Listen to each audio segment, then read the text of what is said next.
नमस्कार साथियों, स्वागत है एक बार फिर से आपका बात यूपीएससी की रवि के साथ में। साथियों, बात यूपीएससी सिविल सर्विसेज एग्जाम की हो रही है।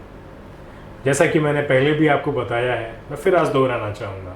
साथियों, ये एग्ज़ाम 3 स्टेजेस में होता है: प्रिलिमिनरी एग्ज़ाम, मेंस एग्ज़ाम और फाइनल स्टेज में इंटरव्यू। साथियों, ये जो प्रिलिमिनरी एग्ज़ाम होता है, ये एग्ज़ाम अंत में यही तय करता है कि आप मेंस और इंटरव्यू तक जाएंगे या नहीं। और इस एग्ज़ाम में प्रीलिम्स के 2 पेपर होते हैं।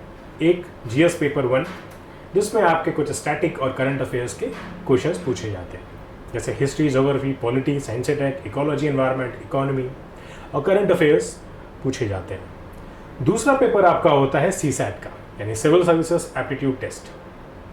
साथियों, ये जो पेपर 2 होता है, civil services aptitude test, short में सीसैट जिसे कहते हैं, ये वो पेपर होता है जो 2011 में इंट्रोड्यूस तो किया गया था, लेकिन आज भी ये एग्ज़ाम क्वालिफाइंग नेचर का ही रहा। चूंकि क्वालिफाइंग होने के साथ साथ ये एग्ज़ाम पेपर कहीं ना कहीं खुद में इतना टफ हो चुका है कि बहुत सारे एस्पिरेंट्स पेपर 1 के कट ऑफ से बहुत अच्छे मार्क्स ले आते हैं, लेकिन बावजूद इसके वो प्रीलिम्स क्वालिफाई नहीं कर पाते, क्योंकि प्रिलिमिनरी एग्ज़ाम में आपको जीएस पेपर 1 के साथ साथ सीसैट को भी क्वालिफाई करना है। तो आइए जानते हैं क्या असल वजह रहती है इस सीसैट के पेपर को क्वालिफाइंग नेचर होने के बावजूद भी क्वालिफाई ना कर पाना, और साथ ही साथ जानते हैं ये भी कि ऐसी क्या स्ट्रेटेजी, क्या अप्रोच यूज़ करी जाए जिससे सीसैट क्वालिफाई किया जाए। आज के हमारे खास मेहमान हैं गौरव नागर सर। गौरव सर की मेंटोरशिप में बहुत से ऐसे कैंडिडेट्स ने अपने लास्ट स्टेज में सीसैट को क्वालिफाई किया।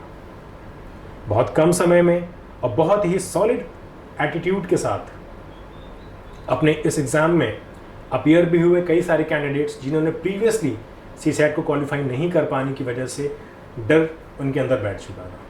आइए मिलते हैं हमारे नए मेहमान से। गौरव सर, स्वागत है आपका हमारे शो में। जी रवि सर, बहुत बहुत धन्यवाद इनवाइट करने के लिए।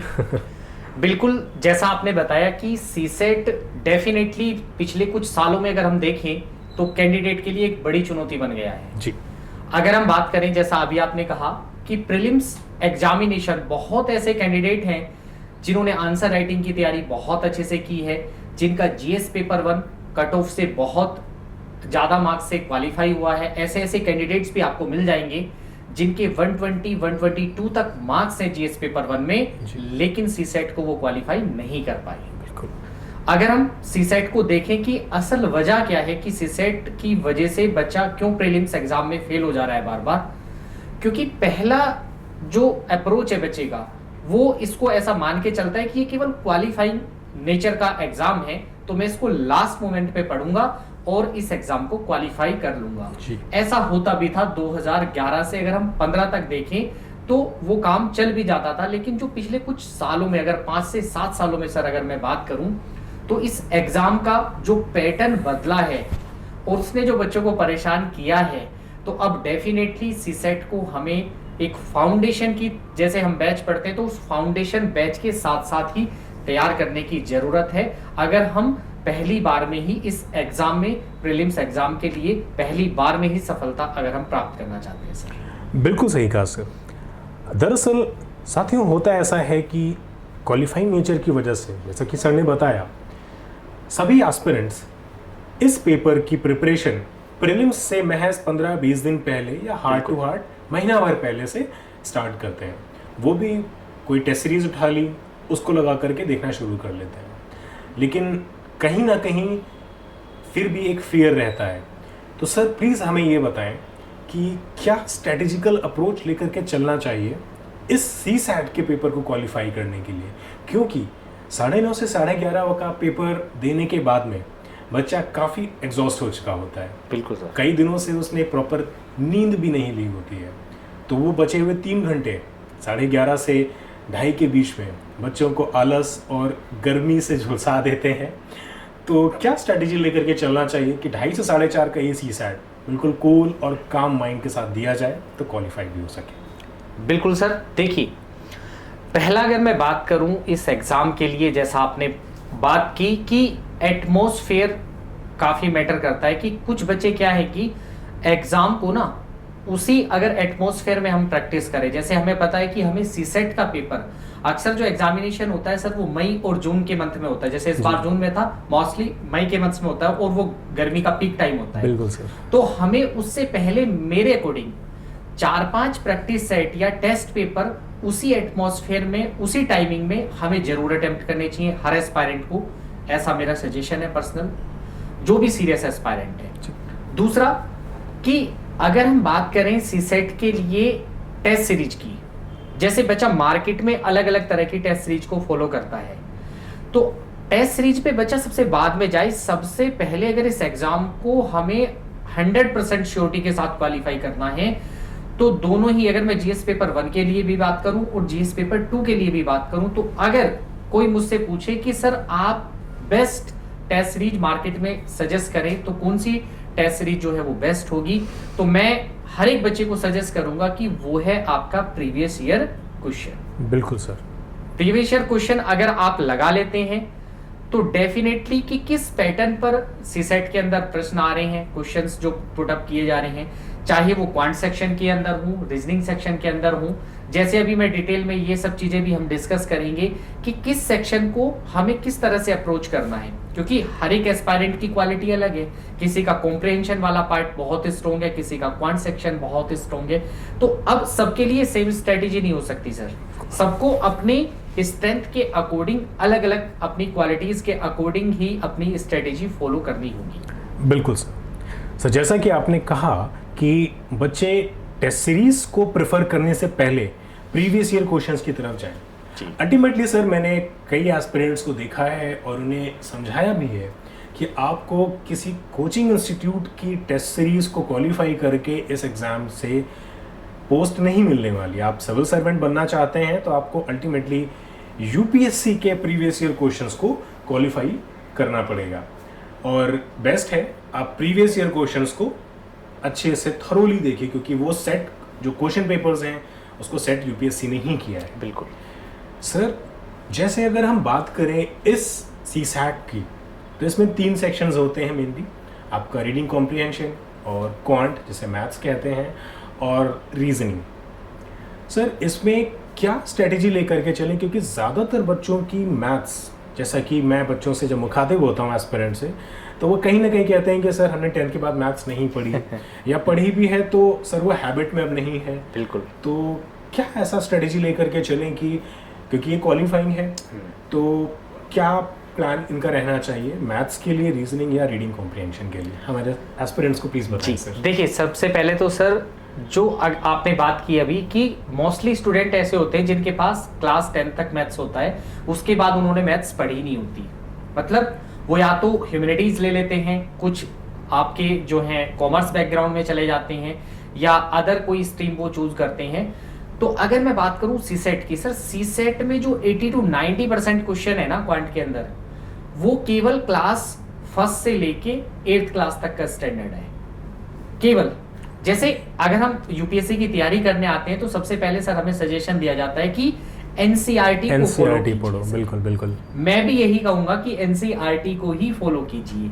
मतलब क्वांट सेक्शन में भी जो क्लास 2nd 3rd से लेके क्लास 8 तक का जो क्वांट है सर, उसको आप अच्छे से स्टडी कर लीजिए, उसको थ्रू आउट उसके गो थ्रू हो जाइए, क्योंकि उसमें हम करते क्या है, देखिए वहां हम सीधा एक्सरसाइज पे जाते हैं और क्वेश्चन सॉल्व करना स्टार्ट कर देते हैं, जबकि उस तरह के क्वेश्चंस कहाँ आते हैं आपके वनडे एग्जाम में। सीसेट में जो क्वेश्चन आप अगर ध्यान से किसी एस्पायरेंट ने देखा होगा तो यहाँ थ्योरी और कंसेप्ट पर क्वेश्चंस आते हैं सर। बिल्कुल। और वो थ्योरी और कंसेप्ट कहीं ना कहीं बच्चे का स्ट्रॉन्ग है।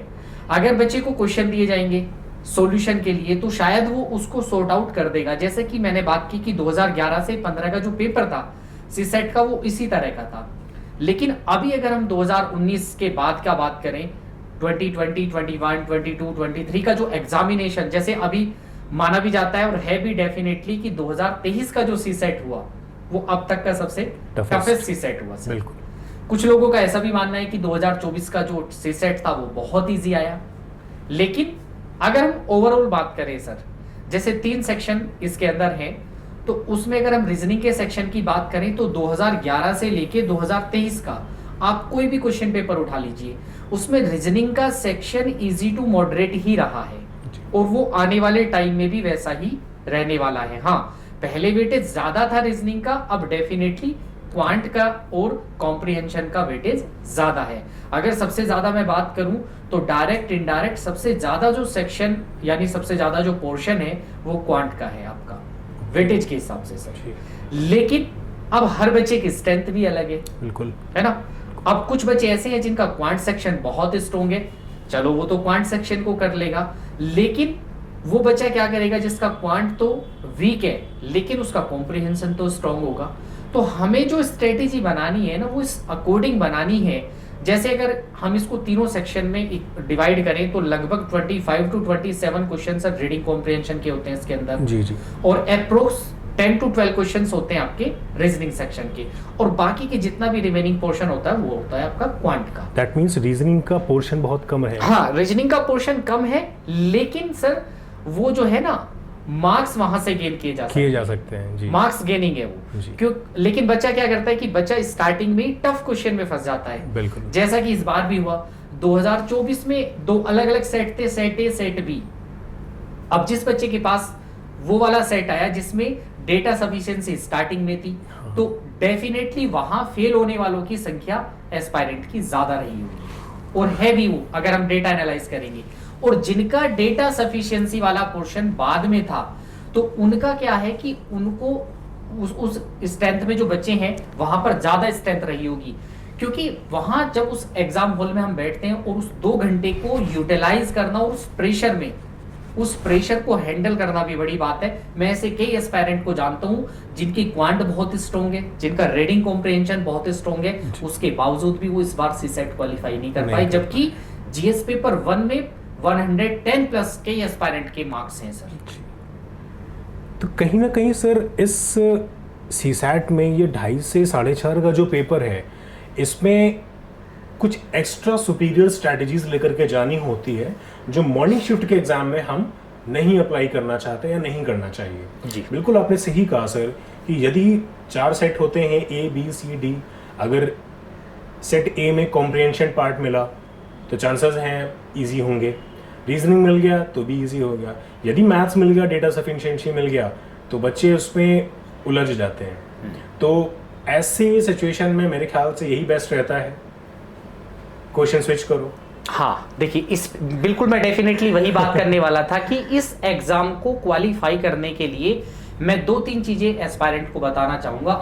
जो भी एस्पायरेंट उसको फॉलो कर लेगा डेफिनेटली उसका सी सेट हो जाएगा। पहला, स्किपिंग मेथड हमें जरूर यूज करना है सर। हम आसान क्वेश्चन तक पहुंच ही नहीं पाते, हम पहले से ही टफ क्वेश्चन में फंस जाते हैं। कितने क्वेश्चन है टोटल? 80 क्वेश्चन है सर। हमें पासिंग होने के लिए मतलब क्वालिफाई करने के लिए कितना चाहिए? 27 क्वेश्चन के अप्रोक्स हमें चाहिए। करेक्ट। तो अगर हम 40 क्वेश्चन भी विद 90% एक्यूरेसी के साथ कर दें या 80% एक्यूरेसी के साथ कर दें तो हम इस एग्जाम को इजीली क्वालिफाई कर जाएंगे। बिल्कुल। लेकिन बच्चा क्या गलती करता है? पहली बात तो वो क्वेश्चन स्किप नहीं करता।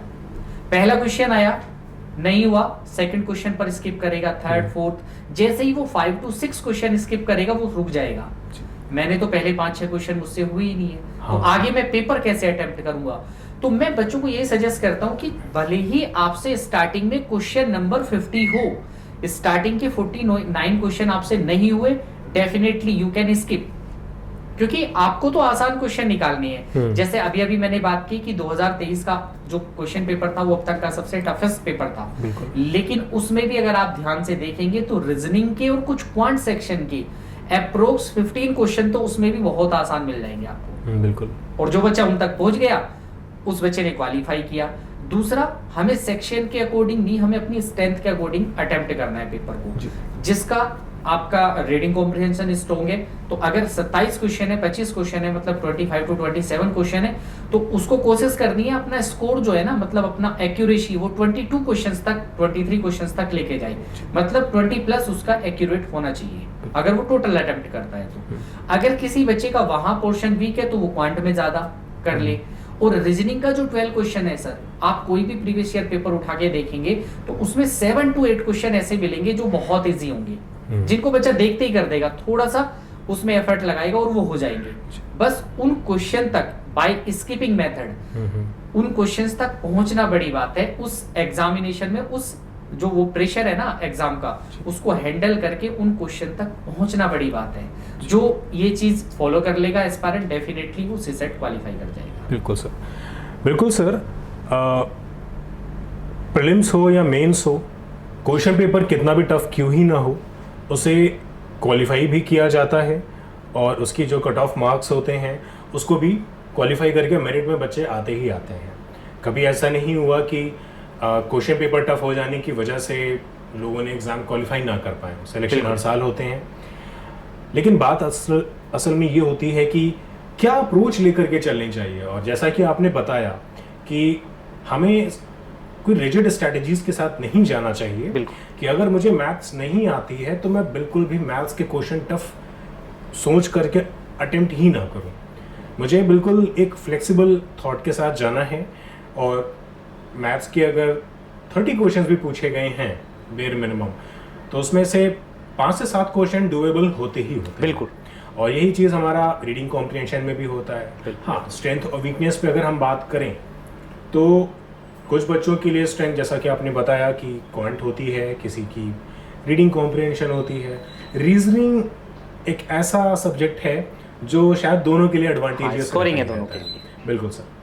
सर, मैं आपसे ये जानना चाहूँगा कि क्योंकि प्रीलिम्स की जब बच्चा तैयारी करता है तो फिर से वो उसी सागर में डूब जाता है जिसमें हिस्ट्री, ज्योग्राफी, पॉलिटी जैसे वास्ट सब्जेक्ट पढ़ने होते हैं। एक क्या स्मार्ट टाइम होना चाहिए सर आपके अकॉर्डिंग, जब सीसैट के लिए बिल्कुल डिलीजेंटली प्रिपरेशन स्टार्ट करनी चाहिए, सीसैट को साथ लेकर के चलना चाहिए, और किन रिसोर्सेज को प्रीवियस ईयर क्वेश्चन के साथ साथ क्या ऐसे रिसोर्सेज हो सकते हैं जिन पे वो रिलाई करें? क्योंकि पेपर 1 के लिए हिस्ट्री, ज्योग्राफी, पॉलिटी के तो रिसोर्सेज मार्केट में इजीली अवेलेबल हैं, बिल्कुल, लेकिन सीसैट के लिए क्या प्रेफर किया जाए जो उनके इस एग्जाम में को क्वालिफाई करने में हेल्प करे सर, प्लीज? बिल्कुल। देखिए, जैसे पहले क्वेश्चन पर आते हैं आपके, तो पहली बात तो कि वो राइट टाइम क्या है जब हमें सीसेट की प्रिपरेशन स्टार्ट करनी चाहिए। तो जब हम फाउंडेशन के लिए सर कोचिंग स्टार्ट करते हैं ना, तो बिल्कुल इनिशियल स्टेज से वहीं से हम सीसेट को साथ लेके चलें। अब मैं ये बिल्कुल नहीं कहूंगा कि आप डेली सीसेट को कीजिए, वीक में 2 डेज 3 डेज जो आपके लिए सुटेबल है। आप स्टार्टिंग में 1 आवर उसको लेके चल सकते हैं, 2 आवर उसको लेके चल सकते हैं। उससे 2 बेनिफिट होंगे सर। एक तो जो आपका सिलेबस है वो ऑन टाइम, यानी लगभग जनवरी तक आपका फिनिश हो जाएगा। और अगर मई में आपका एग्जामिनेशन है तो आपको प्रॉपर रिवीजन के लिए, पीवाईक्यूज के लिए, उनके सॉल्यूशन के लिए, उनको समझने के लिए कि किस पैटर्न पर हम सबसे पहले क्या करेंगे। भी हम सबसे पहली गलती क्या करते हैं, जो मैंने बताया, हम क्वेश्चन सॉल्व करते हैं, थ्योरी नहीं पढ़ते, है ना। जो आपके क्वेश्चन 2 आपने पुट अप किया कि क्या वो स्मार्ट स्ट्रेटेजी होनी चाहिए, तो सबसे पहले किसी भी टॉपिक की थ्योरी जरूर पढ़ें कि रियल लाइफ में उसका क्या जो है उसका यूटिलाइज है, क्या रिलेवेंस। क्योंकि बहुत सारे एस्पायरेंट तो उन्होंने बहुत सारे टॉपिक पढ़े हैं लेकिन यही नहीं जानते कि हम रियल लाइफ में इसको यूज कहाँ करेंगे। बिल्कुल। और सीसेट में जो क्वेश्चन आते हैं ना, अगर आप उनको ध्यान से देखेंगे तो वो सारे रियल लाइफ से रिलेटेड हैं। वहां क्वेश्चन आपको सॉल्यूशन के लिए आता ही नहीं है। जैसे डेटा सफिशिएंसी जैसे टॉपिक है, तो उन टॉपिक को इसमें एड ऑन करने का, या रीजनिंग में एक टॉपिक है sir statement assumption, statement argument, statement conclusion.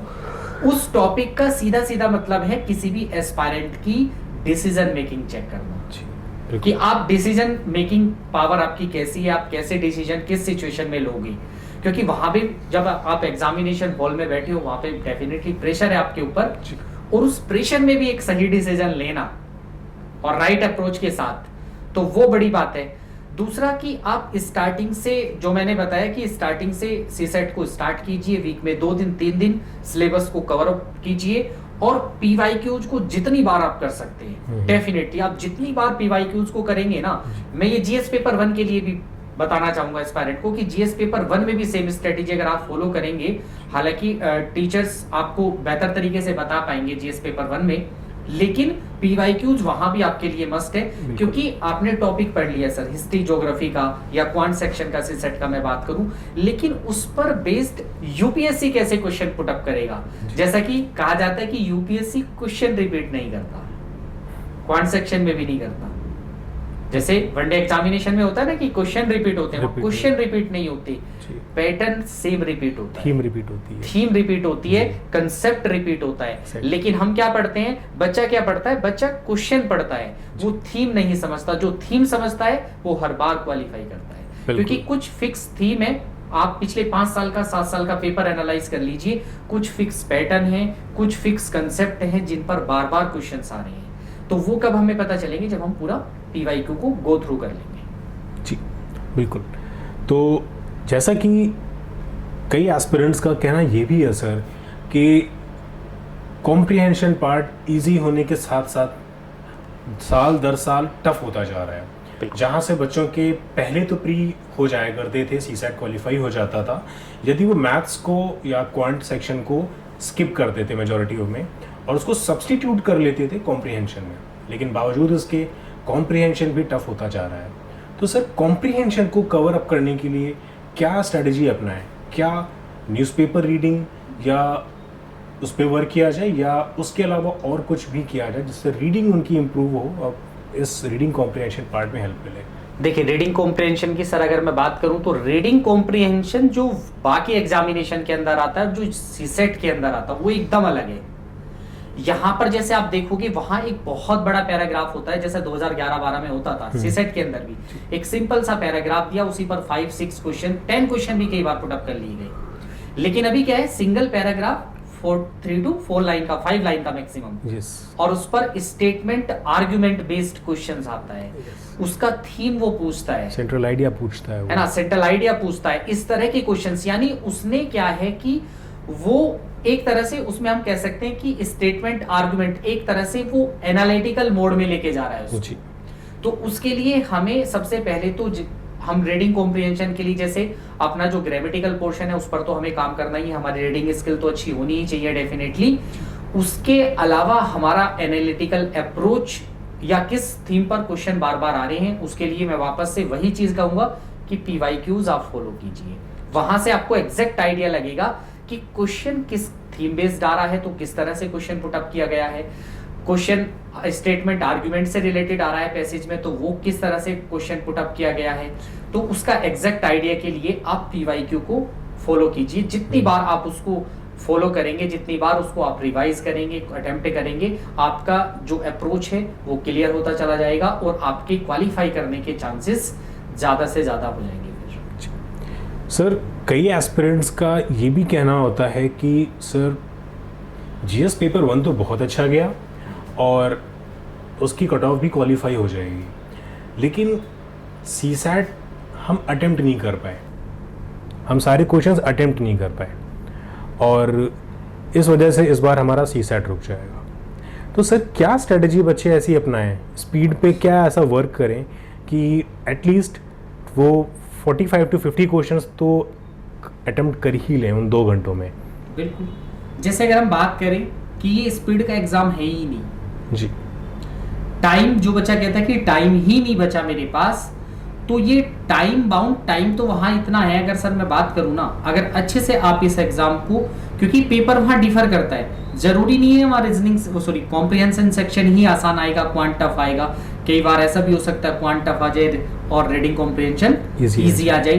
2023 में ऐसे कई एस्पायरेंट आपको देखने के मिलेंगे जो आईआईटीएन है, जिनका क्वांट सेक्शन बहुत स्ट्रॉन्ग माना जाता है, वो क्वांट सेक्शन के क्वेश्चन सॉल्व नहीं कर पाए।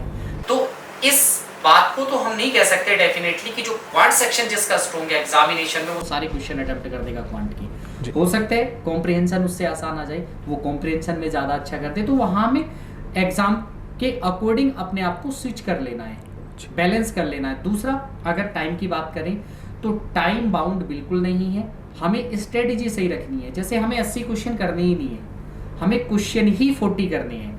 40 के बाद 41 या 42 नंबर पे तब हमें क्वेश्चन पे जाना है, जब हम डेफिनेटली श्योर हों कि इस क्वेश्चन का आंसर यही है। ओके। बच्चा क्या गलती करता है कि वो 30 क्वेश्चन सही करता है या 25 क्वेश्चन उसके सही होते हैं, फिर वो 2 क्वेश्चन करने के लिए ना 30 क्वेश्चन सॉल्व करता है, वो 55 तक अटेम्प्ट करता है, क्योंकि उसको ऐसा लगता है कि अगर मैं 30 सॉल्व करूंगा तो उसमें से 10 तो मेरे सही हो जाने हैं, लेकिन वैसा होता नहीं है जी, है ना, क्योंकि एग्जाम को डिजाइन ही वैसे किया है। तो अगर मैं बात करूं कि 40 से 45 क्वेश्चन, जैसा आपने कहा, बिल्कुल 40 से 45 क्वेश्चन अगर हम ऑन एवरेज अटेम्प्ट करते हैं तो 120 मिनट का टाइम है, तो ऑन एवरेज 3 मिनट हमारे पास एक क्वेश्चन को पढ़ने, समझने और सोल्व करने के लिए एग्जामिनेशन में है। और कितना भी आपका लेंदी क्वेश्चन हो या डिफिकल्ट क्वेश्चन हो, अगर हम उसके बारे में जानते हैं, हमें उसका पैटर्न पता है, उसका कंसेप्ट पता है, तो definitely 3 minutes is more than sufficient time to solve any question in CSAT. Sir मैं अगर यूपीएससी के सीसैट की बात करूं तो क्या 2011 से लेके 23 तक के या 24 तक के प्रीवियस ईयर क्वेश्चन सीसैट के लगाने के साथ साथ क्या स्टेट पीसीएस के सीसैट के पेपर को लगाना भी एक स्मार्ट स्ट्रेटेजी माना जाएगा अपनी प्रिपरेशन को और ज़्यादा इम्प्रूव करने के लिए? देखिए, स्टेट पीसीएस का चाहे तो आप अगर टाइम है तो लगा सकते हैं, बाकी वहां जो पैटर्न है वो थोड़ा सा डिफर है। जैसे मैं किसी भी स्टेट पीसीएस की बात करूं तो उसको क्वालिफाई करना कंपैरेटिवली आसान है। दूसरा, जैसे क्वांट सेक्शन के अंदर ही बात करूं, जैसे आप यूपी पीसीएस की ही बात ले लीजिए, वहां पे जो क्वांट का सेक्शन आता है और यूपीसी सेट के अंदर जो क्वांट का सेक्शन आता है वो एकदम डिफर है। बिल्कुल, टॉपिक वही है लेकिन वेटेज अलग अलग है। वहां आपके जो हैं स्टैटिस्टिक के भी क्वेश्चंस आते हैं, वहां आपके मेंसुरेशन के भी क्वेश्चंस आते हैं, उसके अलावा वहां कम्युनिकेशन स्किल के क्वेश्चन भी आते हैं, हिंदी लैंग्वेज के क्वेश्चन आते हैं, जैसे रीडिंग कॉम्प्रिहेंशन यहाँ हम बात करें और यूपीसी सेट में बात करें, वहां ग्रामेटिकल क्वेश्चन भी आते हैं, वोकैब के क्वेश्चन भी आते हैं, तो उसको थोड़ा सा आसान है सर सोल्व कर। उसमें आप अगर पीवाईक्यूज भी लगा लेंगे ना तो लगभग 20-30 क्वेश्चंस चांसेस रहता है कि वो रिपीट भी हो जाते हैं, जबकि यूपीएससी रिपीट नहीं करता, जैसा मैंने कहा। बिल्कुल नहीं करता है, बिल्कुल। तो सर एट द एंड मैं ये जानना चाहूँगा कि क्या रिसोर्सेज प्रेफर करें पीवाईक्यूज के अलावा? पीवाईक्यूज के अलावा देखिए, अगर किसी संस्थान के ऐसे नोट्स हैं जिसमें क्वेश्चंस नहीं, केवल क्वेश्चन नहीं, उससे पहले उसका थ्योरी पूरा इलेबोरेट किया गया हो पूरा अच्छे से। जैसे मैं अगर इवन ओड के कंसेप्ट की बात करूं तो लास्ट 3 साल का पेपर उठा लीजिए, 4 साल का, हर साल डायरेक्ट इनडायरेक्ट 2 से 3 क्वेश्चन आ रहे हैं, केवल इस बात पर कि इवन नंबर को इवन नंबर के साथ ऐड करेंगे तो क्या रिजल्ट आएगा, इवन को ओड के साथ ऐड करेंगे तो क्या आएगा। 2023 में भी 2 क्वेश्चन थे, 2024 में भी 2 क्वेश्चन थे इस पर। जैसे डिविजिबिलिटी का कंसेप्ट है, वहां क्वेश्चन आते हैं, कुछ फिक्स वो कंसेप्ट है, लेकिन वो हमें कैसे पता चलेंगे, जब हम थ्योरी पढ़ेंगे और भाई क्वेश्चन का हमें पता चल जाएगा कहां से, पीवाईक्यू से, लेकिन उसका कंसेप्ट हमें सीखना होगा तो उसके लिए हमें थ्योरी को गो थ्रू जाना पड़ेगा, पूरा कंसेप्ट हमें सीखना पड़ेगा, नॉट ओनली क्वेश्चंस। केवल क्वेश्चन सॉल्व करने से काम नहीं चलेगा। तो जिस भी संस्थान के आपको ऐसे नोट्स मिल जाए, किसी टीचर कोई मेंटोर ऐसा मिल जाए जो आपको क्वेश्चन से पहले थ्योरी आपको पूरा क्लियर कर दे, ठीक है, उस तरह की चीजें अगर हम कर लेंगे तो definitely we can crack this. बिल्कुल सर, बहुत ही कम समय में आपने बहुत बड़ी बातें समझाई और मुझे उम्मीद है हमारे एस्पिरेंट्स को इन बारीकियों पर फिर से एक बार काम करने की ज़रूरत है जो 2025 के लिए प्रिपरेशन कर रहे हैं। सर मैं चाहूँगा अंत में हमारे एस्पिरेंट्स को कोई एक खास टिप ज़रूर दीजिए। बिल्कुल सर, देखिए टिप यही है जो मैं स्टार्टिंग से बात कर रहा हूँ कि इस एग्ज़ाम को क्वालिफाई करने के लिए पीवाईक्यूज अटेम्प्ट करें और थ्योरी के साथ साथ आप जो है क्वेश्चंस या किसी भी कंसेप्ट को पढ़ें तो डेफिनेटली फिर उससे आपको रिलेटेड भी रेलिवेंट क्वेश्चन जो आप अगर बात करेंगे पीवाईक्यूज को सोल्व करने की, तो जब आप थ्योरी के गो थ्रू हो जाएंगे ना तो डेफिनेटली फिर आप पीवाईक्यू भी सोल्व कर पाएंगे। जब पीवाईक्यू आप सोल्व करने लगेंगे तो आप वो स्ट्रेटेजी भी समझ जाएंगे और पिछले 5 से 7 साल के क्वेश्चन सोल्व करने के बाद ही आपको पता चल जाएगा कि किस पैटर्न पर यूपीएससी क्वेश्चन बनाता है, किस पर्टिकुलर टॉपिक से। तो पीवाईक्यू ज्यादा से ज्यादा लगाएं और थ्योरी के गो थ्रू जरूर हो जाएंगे। बहुत शुक्रिया सर आपका हमारे साथ जुड़ने के लिए। आपने बहुत ही पॉइंटेड बातें हमारे एस्पिरेंट्स को बताई और इतनी आसानी से आपने इस सीसैट जो इतना टफ बना लिया है बच्चों ने, जिसको लेकर के बच्चों के मन में एक डर बन चुका है, उसको आपने बहुत कम शब्दों में और इतनी गहराई से समझा दिया। साथियों, प्रीलिम्स या मेंस या इंटरव्यू, या मैं यूं कहूं कि जीवन में जिस भी उद्देश्य को आपको प्राप्त करना है, ना किसी ध्यान से कोई एक स्ट्रैटेजी लेकर के मत चलिए। जैसे एग्जाम सेंटर में जाते हैं, एग्जामिनेशन हॉल में जब हम एंटर होते हैं, तो कोई एक स्ट्रैटेजी लेकर के मत चलिए। हाँ, कुछ गेस वर्क ज़रूर होता है। अगर आप एक सिंसियर एस्पिरेंट हैं, आपने PYQs लगाए हैं, तो एक गेस वर्क पे आप ज़रूर काम करते हैं, लेकिन उस गेस वर्क पे ही अगर आप टिके रहेंगे तो डेफिनेटली आसान से आसान आया हुआ क्वेश्चन पेपर भी आपको सरप्राइज कर देगा। जैसा कि सर ने बताया कि आप CSAT का जब एग्ज़ाम देने जाते हैं तो आप किसी रिजिड स्ट्रैटेजी के साथ मत जाइए। एक फ्लेक्सिबिलिटी बहुत इंपॉर्टेंट है। तो इसी के साथ आप हमारे साथ जुड़ भी सकते हैं और जो भी आपके डाउट्स हैं आप हमसे पूछ भी सकते हैं। एट द एंड मैं यही कहना चाहूँगा, और सर ने जो कहा उस बात को दोहराना चाहूँगा कि PYQs, प्रीवियस ईयर क्वेश्चंस, चाहे पेपर 1 हो या पेपर 2 हो या मेंस का ही हो, आप प्री और मेंस प्रीवियस ईयर क्वेश्चंस को सॉल्व करके अपनी स्ट्रैटेजी को और ज़्यादा इम्प्रूव कर सकते हैं और मैक्सिमम चांसेस बना सकते हैं इंटरव्यू में अपीयर होने की। इसी के साथ साथियों, मैं विदा लेना चाहूँगा आज के हमारे शो पे। गौरव सर, बहुत बहुत शुक्रिया सर, बहुत अच्छा लगा हमारे साथ जुड़ने के लिए, हमारे बच्चों को, हमारे एस्पिरेंट्स को इतनी खास और इतनी गहन बातों को बताने के लिए। साथियों, फिर मिलेंगे आपके साथ एक नए एपिसोड में एक नए चेहरे के साथ। तब तक के लिए नमस्कार, जय हिंद।